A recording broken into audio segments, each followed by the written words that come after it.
നമസ്കാരം. നമുക്ക് ഇന്നൊരു പ്രധാനപ്പെട്ട ഒരു വീഡിയോ ചെയ്യാനാണ് ഞാൻ വന്നിരിക്കുന്നത്. അപ്പോൾ അത് കർഷകർക്കും ഇത് ഉപയോഗിക്കുന്നവർക്കും വേണ്ടിയാണ് ഞാൻ പറഞ്ഞു തരുന്നത്. അപ്പോൾ കർഷകരുടെ ഉൽപ്പന്നങ്ങളെ ഉൽപ്പന്നങ്ങളാക്കാൻ വേണ്ടിയിട്ടാണ് ഗവൺമെൻറ് ശ്രമിക്കുന്നത്. മൂല്യവർദ്ധിത ഉൽപ്പന്നങ്ങൾ എന്നാണ് പറയുന്നത്. അപ്പോൾ കാപ്പിക്കുരു ഉള്ളവർക്ക് കാപ്പിപ്പൊടി ഇറക്കാം, തെങ്ങ് കൃഷിക്കാർക്ക് തേങ്ങ കൊണ്ട് വെളിച്ചെണ്ണ ഇറക്കാം.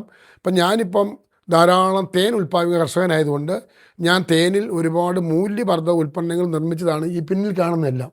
അപ്പം തേൻ കൊണ്ട് തേനിലിട്ട കാന്താരി, തേനിലിട്ട മഞ്ഞൾ, തേനിലിട്ട ബ്രഹ്മി, ഞാനിങ്ങനെ വാതോരാതെ സംസാരിക്കുന്ന ആളാണ്. പക്ഷേ ഈ ഉൽപ്പന്നങ്ങളൊക്കെ ഇറക്കണമെങ്കിൽ നമുക്കതിന് ഗവൺമെൻറ്റിൻ്റെ വലിയ സപ്പോർട്ട് വേണം. അതായത് നമുക്ക് FFSI വഴിയേ നമുക്ക് വിൽക്കാൻ പറ്റുള്ളൂ. അപ്പോൾ ഞാനിന്ന് നിങ്ങളെ കാണിക്കുന്ന ഇതിലേക്കൊന്നും നിങ്ങൾ ശ്രദ്ധിച്ചാൽ കാണാം.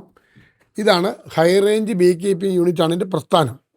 ഈ പ്രസ്ഥാനത്തിന് ഇതിനടിയിലായിട്ടുണ്ട് ഇതിൻ്റെ ടെക്നോളജി, അതായത് എത്ര റേഷ്യോയിൽ വേണം ഈ ഉൽപ്പന്നങ്ങളൊക്കെ ഉണ്ടാക്കാൻ എന്നുള്ള റേഷ്യോ ഒക്കെ എനിക്ക് തന്നത് ICAR എന്ന് പറഞ്ഞാൽ ഇന്ത്യൻ കൗൺസിൽ ഓഫ് അഗ്രികൾച്ചർ റിസർച്ചിൽ നിന്നുമാണ് ഞങ്ങൾക്ക് ഈ പ്രോത്സാഹനം ലഭിച്ചത്.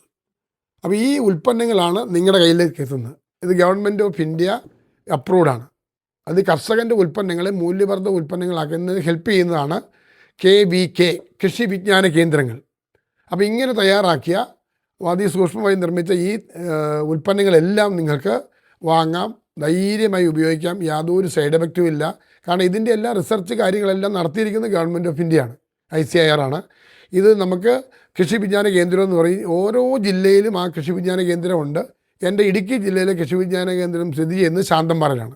അവിടെ നിന്നാണ് ഞാൻ ഈ മൂല്യവർദ്ധിത ഉൽപ്പന്നങ്ങൾ ഇറക്കാനുള്ള എല്ലാ ടെക്നോളജി സപ്പോർട്ടും എനിക്ക് ലഭിച്ചത്.